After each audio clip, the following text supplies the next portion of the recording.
오늘도 하나님 사랑하셔서 예배의 자리로 오신 여러분들에게 하나님의 무한한 은혜와 사랑이 가득하게 임하시기를 축원합니다.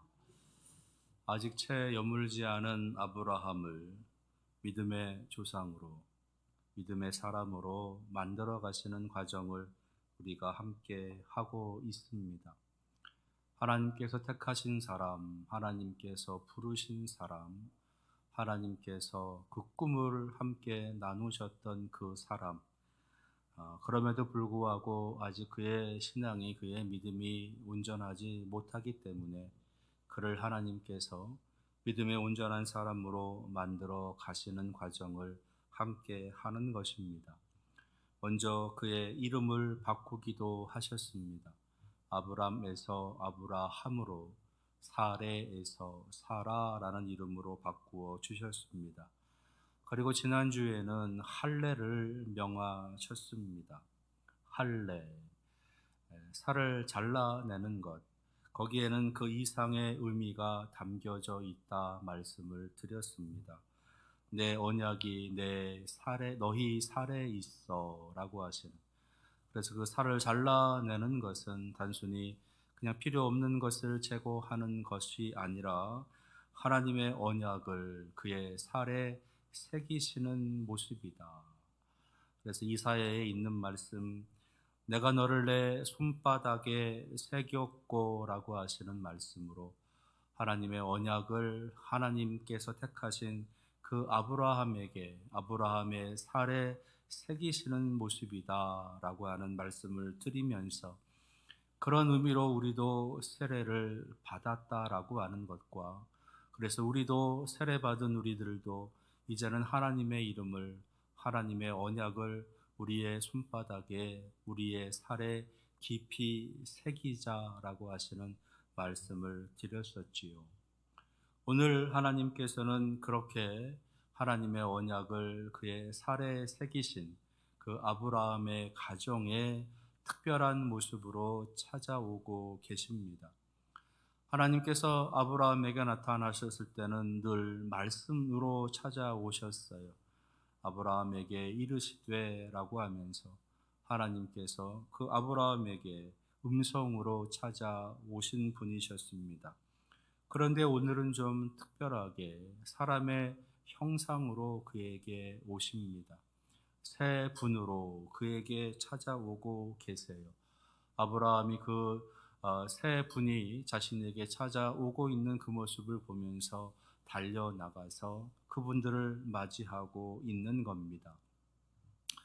학자들은 하나님의 삼위일체이신 하나님, 그러니까 세 분으로 오신다는 것은 삼위일체이신 하나님으로 오신다라고 그렇게 이야기도 합니다. 또 어떤 이들은 하나님께서 천사 둘을 이제 데리고 아브라함에게 찾아오셨다라고 말하기도 합니다.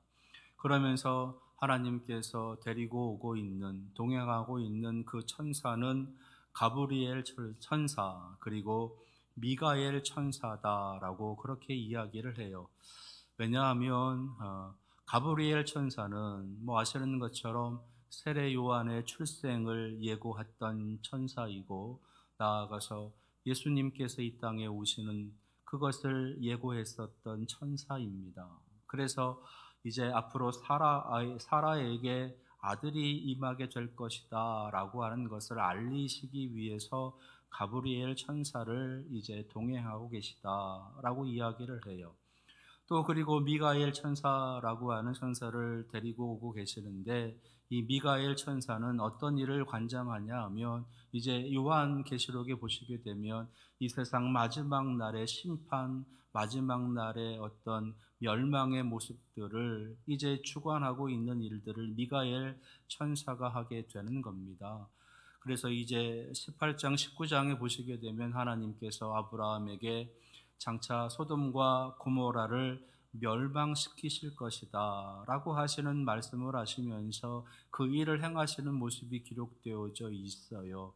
그래서 하나님께서 아마도 아브라함에게 찾아오실 때에 그 미가엘 천사도 마지막 심판, 멸망을 주관하는 그 미가엘 천사도 데리고 오고 있는 것이다 이야기를 합니다. 그래서 출생과 관련되어져 있는 가브리엘 천사, 멸망과 관련되어져 있는 이 미가엘 천사를 하나님께서 데리고 오셨는데, 그것을 아브라함이 보고 그들을 영접했다라고 하시는 그런 의미로 해석을 하기도 합니다. 그러나 그것은 단순히 그냥 학자들에 의해서 그리고 전승에 의해서 내려오는 이야기일 것이고, 그것에 우리는 주목하기보다는 오늘의 이 말씀을 통해서, 오늘의 이 아브라함의 가정에 찾아오고 있는 하나님의 그 모습을 통해서 우리에게 알려주고 계시는 하나님의 신앙의 메시지가 있다라는 겁니다. 아브라함이 하나님께서 들어오시는 것을 보고 달려나가서 그를 극진히 영접을 합니다. 그리고 가장 귀한 것들로 그 하나님을 정성껏 대접을 하는 거지요. 그 대접을 다 받으신 후에 하나님께서 아브라함에게 사라가 어디 있느냐라고 질문을 하게 되고, 이 아브라함이 장막문에 있습니다라고 대답을 합니다. 그때 하나님께서 아브라함과 그 사라, 물론 그 장막 안으로 들어온 것은 아니지만 장막문 밖에 있는 그 사라가 들을 수 있을 만큼 소리를 내셔서 장차 너희 가정에 아들이 임할 거다. 내년 이맘때에 너희에게 아들이 태어날 것이다 라고 하시는 말씀을 들려주십니다. 그랬더니 그 이야기를 듣고 사라가 속으로 웃는 거예요. 지난주에 봤던 것처럼 아브라함도 하나님께서 내년 이맘때에 너에게 아들이 있을 것이다 라고 하는 말을 들었을 때에 그가 속으로 비웃었다 라고 하는 것과 똑같이 사라도 마찬가지로 그 하나님의 말씀을 비웃었다라는 겁니다. 하나님께서 그것을 아시고 사라에게 네가 왜 비웃느냐,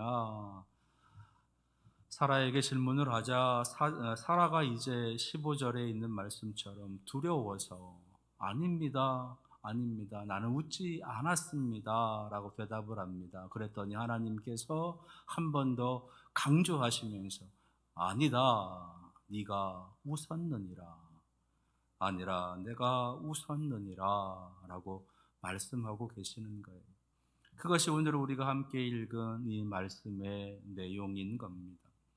이 하나님께서 아브라함의 가정을 방문하셔서 펼치시고 계시는 오늘의 이 일 속에 담겨져 있는, 이 말씀 속에 담겨져 있는 우리를 향한 하나님의 신앙의 메시지, 그 첫 번째는요, 하나님은 전능하시기 때문에 우리의 모든 것을 다 알고 계시다는 겁니다.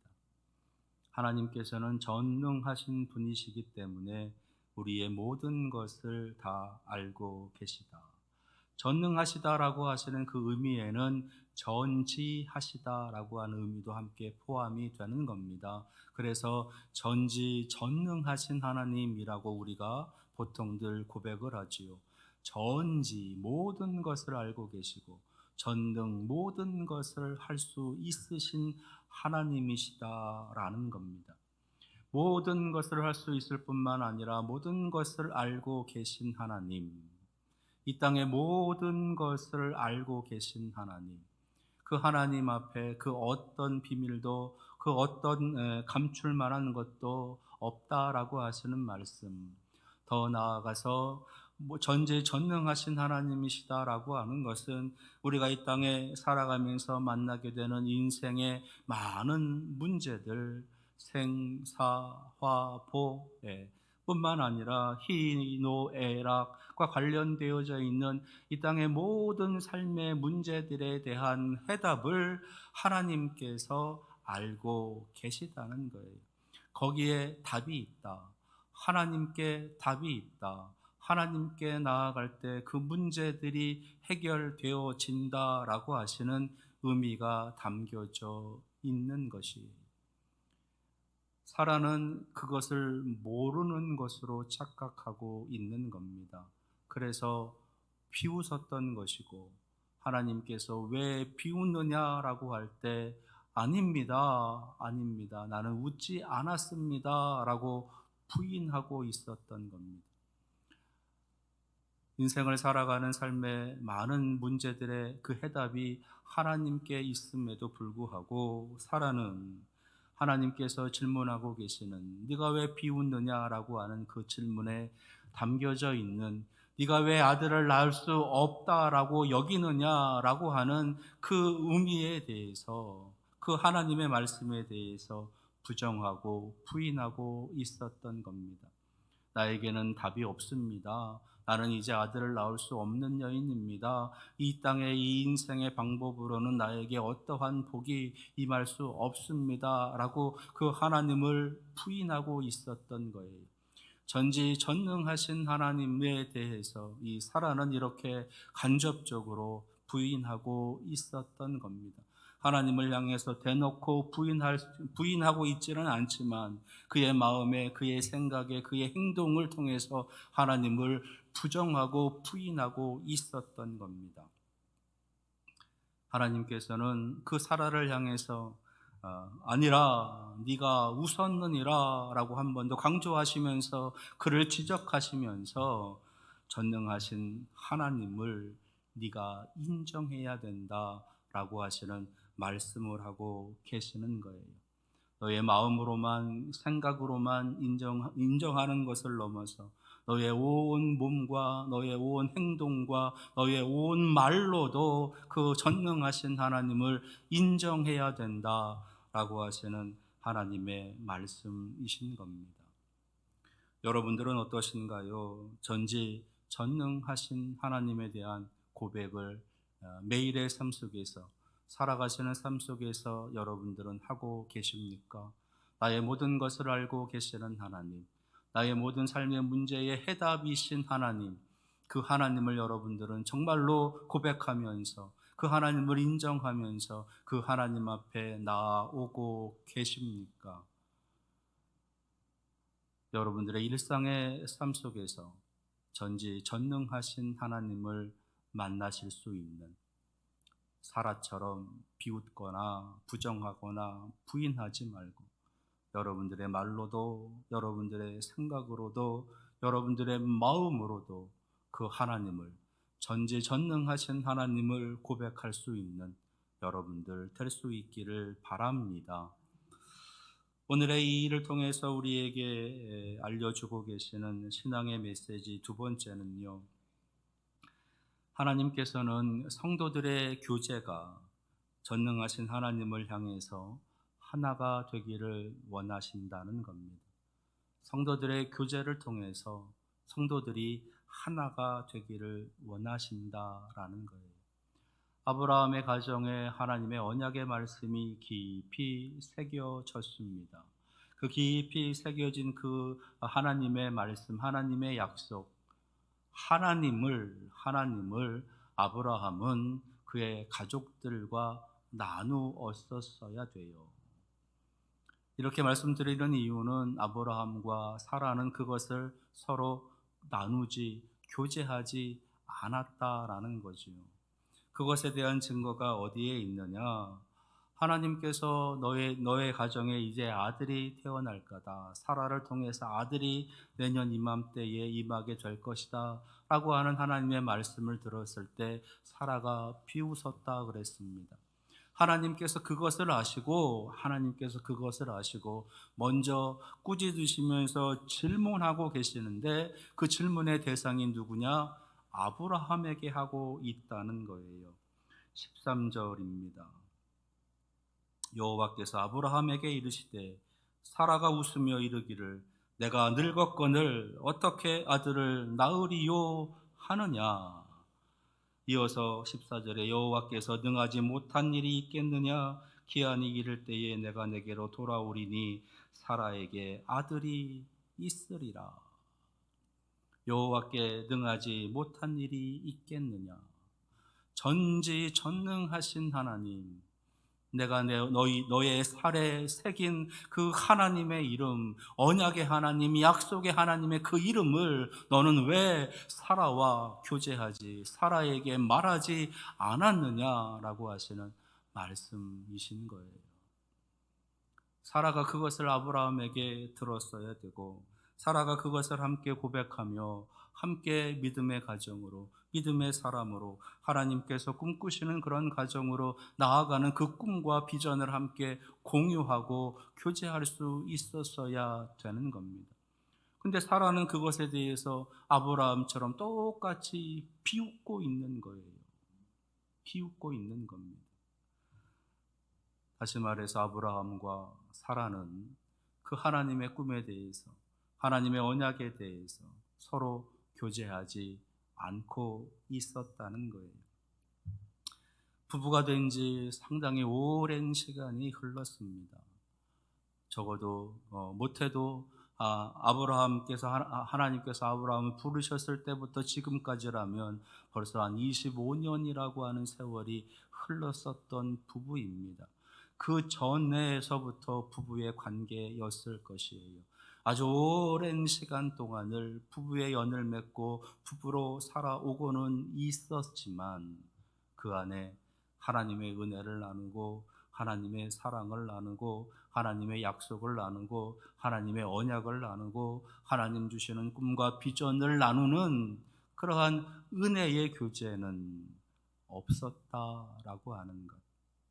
아니 오히려 하가를 들여서 이스마엘을 낳게 하는 전혀 엉뚱한 방법의 교제는 있었다라고 하는 것. 나를 내가 죽지 않기 위해서 너는 내 아내라 하지 말고 누이라 하라라고 하는 부정과 불의를 저지르는 그러한 비겁함을 저지르는 일에는 교제하고 있었던 모습이었다는 거지요. 전능하신 하나님에 대해서 모든 것을 다 알고 계시고 모든 것을 할 수 있으신 하나님에 대해서 그 하나님을 향해서 우리가 믿음으로 나아가자, 믿음으로 응답하자, 믿음의 가정으로 믿음으로 화답하며 살아가자라고 하는 믿음의 교제가 그 안에 있지 않았다라고 하는 것. 여기서 우리는 우리 교회의 모습을 한번 돌아봐야 됩니다. 우리 가정의 모습을 돌아봐야 됩니다. 우리 기관들의 모습을 돌아봐야 됩니다. 우리 함께하는 신앙 공동체의 작은 모임들을 돌아봐야 됩니다. 그 안에서 하나님을 향한 하나됨의 모습이 있는가? 하나님 주시는 언약, 하나님 주시는 말씀, 하나님을 향한 비전을 통한 하나됨의 모습이 우리에게 있느냐라는 것.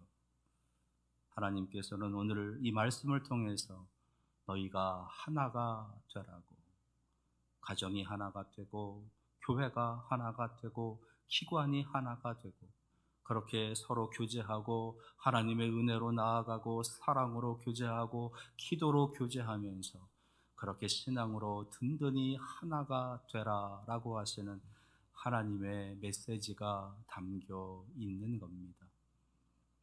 여러분들은 여러분들의 가정에서 어떤 말들을 하며 살아가십니까? 교회에서, 작은 소모임에서, 작은 기관에서 어떤 이야기들을 하며 살아갑니까? 여러분들이 말씀하시는 신앙 공동체 안에서 말씀하고 계시는 그 말씀, 대화의 주제, 대화의 내용들은 주로 어떤 것들입니까? 혹시 불의하게 살아가자고, 혹시 부정직하게 살아가자고, 혹시 적당하니 살아가자고, 아니면 다른 술수와 술책들을 부리면서 살아가자고 그렇게 이야기하거나 그렇게 방관하거나 그렇게 내버려 두고 있는 것은 아닌지, 부디 우리 사랑하시는 문익교회 성도들은 하나님을 향한 그 말씀 안에서, 하나님의 사랑 안에서, 하나님 주시는 꿈과 그 비전 안에서 하나가 될 수 있는 그런 교회와 그런 가정이 되시기를 바랍니다.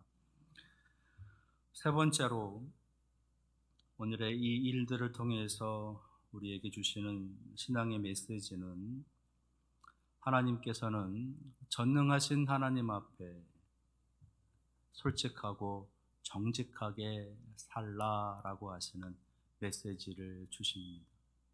하나님 앞에 솔직하고 정직하게 살아라. 오늘 이 사라가 하나님 앞에 나는 아닙니다, 내가 웃지 않았습니다 라고 부인해서는 안 되었다라는 말씀이세요. 부인하기보다는 차라리 하나님 앞에 엎드려 무릎 꿇고, 하나님, 나의 믿음 없음을 불쌍히 여기소서. 하나님의 말씀을 비웃었음을 하나님 용서하소서. 나에게 임할 하나님의 능력의 말씀이 내 안에 들어올 수 있도록 내 마음의 문을, 내 심령의 문을 열어 주시옵소서. 그렇게 하나님 앞에 기도했어야 되는 겁니다. 그렇게 하나님 앞에 무릎 꿇고 하나님 앞에 자복하며 나아갔어야 되는 거예요. 근데 그 잘난 자존심 때문인지 그걸 못해요. 그걸 안 해요. 다 알고 계신 하나님, 이미 다 알고 한 번 더 물으시는 하나님, 네가 왜 웃느냐? 왜 비웃느냐? 아닙니다. 내가 왜 비웃어요? 아니에요. 나 웃지 않았어요. 애써 부인하려고, 부정하려고, 감히 전능하신 하나님을 속이려고 하는 엄청난 교만을 또 한 번 저지르고 있는 거지요. 혹시 이 사라의 모습이 우리들의 모습은 아닌가? 우리는 자꾸 하나님 앞에 감추려고 해요. 하나님 앞에 숨기려고 합니다. 하나님 앞에서 부인하고 부정하려 합니다. 하나님 앞에 자꾸 나의 좋은 것만 드러내려고 하고, 나의 연약함들, 나의 나쁜 것들, 나의 더러운 것들은 드러내지 않으려고 해요. 그런다고 모르시나요? 다 알고 계시지요. 하나님께서 다 알고 계시는데 감추려고 하는 거예요. 하나님께서는 그 하나님 앞에 우리가 솔직하게, 정직하게 그렇게 고백할 수 있는 그런 담대한 용기를 원하시는 겁니다. 그런 신앙의 사람이 한 사람 있었어요. 다윗입니다. 다윗이 여인의 목욕하는 모습을 보고 음욕이 돋아서 그 아내를 강제로 자신의 아내로 빼앗지 않습니까? 그리고 그의 남편은 전쟁터로 몰아서 죽여요. 그래서 그 여인을 자신의 아내로 취하게 됩니다. 그때 이 다윗에게 아내가 없었느냐? 아니, 그렇지 않아요. 다른 아내들도 있었어요. 그럼에도 불구하고 또 다른 여인을 이제 아내로 취하는 거지요. 그것을 보고 하나님께서 나단이라는 선지자를 보내십니다. 그리고 나단을 통해서 하나님의 메시지를 전하는 거예요. 다윗 왕 앞에 나가니 나단 선지자가 이 이스라엘 안에서 벌어진 한 가지 이야기를 해 주는 겁니다. 부자가 있다. 그가 거느리고 있는 많은 양떼들, 수백, 수천이 되는 양떼들이 있다. 그 양떼들이 너무 값지고 귀하게 이 주인이 그것을 잘 관리했다. 근데 그 옆에 또 다른 양치기가 있는데 그는 가난해서 양이 없었다. 겨우 한 마리 데리고 있었다는 거예요. 근데 어느 날 그 부자 집에 손님이 찾아온 겁니다. 그래서 양을 잡아서 이제 그 손님을 대접하려고 하다 보니까 자기가 기른 양들이 너무 소중한 거예요. 아까워서 잡을 수가 없는 거예요. 그래서 가난한 집에 있는 그 양 한 마리를 강제로 뺏어다가 그 양을 잡아서 그 손님을 대접하는 일을 했다는 겁니다. 그 이야기를 다윗이 듣고서는 심히 분노했다. 성경에 그렇게 기록하고 있어요. 심히 분노해서 내가 그 주인, 그 부자를 반드시 잡아다가 내가 처형할 것이다. 그때 나단 선지자가 그 사람이 당신입니다. 그 이야기를 듣고 자신이 범한 죄가 떠오른 거지요. 그래서 그 나단 선지자 앞에 그가 무릎을 꿇고 눈물을 흘리며 하나님 앞에 참회의 기도를 올립니다. 내가 잘못했습니다. 내가 정말 잘못했습니다. 나는 죽어 마땅합니다. 이 죄를 물어서 나를 죽이신들 내가 무슨 할 말이 있겠습니까? 하나님, 그저 한 번만 용서하옵소서. 그러면서 그가 무릎을 꿇고 하나님 앞에 용서를 구하는 거예요. 다윗은 하나님 앞에 감출 것도 감출 수도 없음을 알고 있었던 사람입니다. 그래서 비록 그가 왕이지만 그가 범한 죄가 드러났을 때, 그것을 깨닫게 해주셨을 때, 그는 하나님 앞에 왕의 신분을 다 내버리고 왕으로서의 자존심, 왕으로서의 권력, 왕으로서의 어떤 힘을 다 벗어버리고 한 연약한 인간의 모습으로 하나님 앞에 무릎 꿇어 회개하고 있었던 거예요. 우리는 자꾸 하나님 앞에 교만하려고 합니다. 자꾸 서려고 해요. 하나님과 맞서려고 하고 하나님께 부딪혀 보려고 합니다. 하나님께서 아니라 하시는데 하나님께서 아닌 게 아닙니다. 지금 우리가 살아가는 이 시대에 그래서는 안 됩니다. 하나님 무슨 말씀이세요? 하나님 잠깐만 계셔 보세요. 그게 그렇게 하는 게 아니에요 라고 하면서 하나님을 설득하려고 하나님을 윽박지르고 하나님보다 더 하나님의 자리에서 하나님을 움직이려고 하는 겁니다. 하나님께서는 오늘 사라를 향해서 아니라 네가 웃었느니라 라고 다시 한번 강조해서 말씀하시면서 너는 지금 전능하신 하나님, 전지하신 하나님 앞에 서 있다는 것을 기억해라 라고 말씀하고 계시는 거예요. 여러분들이 하나님 앞에 서 계심을 잊지 마시기를 바랍니다. 교회 나와서 하나님 앞에 예배하는 이 시간뿐만 아니라 여러분들이 살아가는 모든 날들, 매 순간, 매 장소, 그곳에 계시는 하나님 앞에 여러분들이 서 있음을 기억하면서 그 자리에서, 그 시간에 정직하고 솔직할 수 있어야 되는 거예요. 오늘의 이 아브라함의 가정에 방문하시는 하나님의 모습을 통해서 우리에게 알려주시는 신앙의 메시지 세 번째는요, 전능하신 하나님 앞에 솔직하고 정직하라라고 하는 겁니다. 여러분들이 사는 날들 동안 하나님 앞에 서 있음을 기억하시면서 정직하게, 솔직하게, 진솔하게 하나님 앞에 무릎 꿇으시는 여러분들 되시기를 바랍니다. 아브라함의 가정을 찾으신 오늘의 말씀을 통해서 우리에게 주시는 신앙의 메시지 세 가지를 말씀드렸습니다. 전능하신 하나님은 우리의 모든 것을 다 알고 계시다는 것이고, 두 번째는 하나님은 성도들의 교제가 전능하신 하나님과 하나가 되기를 원하신다는 것, 그리고 세 번째, 하나님은 전능하신 하나님 앞에 우리가 솔직하고 정직하기를 원하신다는 것. 오늘의 이 말씀을 기억하면서 여러분들 살아가시는 삶 속에서 전능하신 하나님을 날마다 누리고 고백하시는, 사랑하시는 성도들 되시기를 바랍니다. 기도하겠습니다.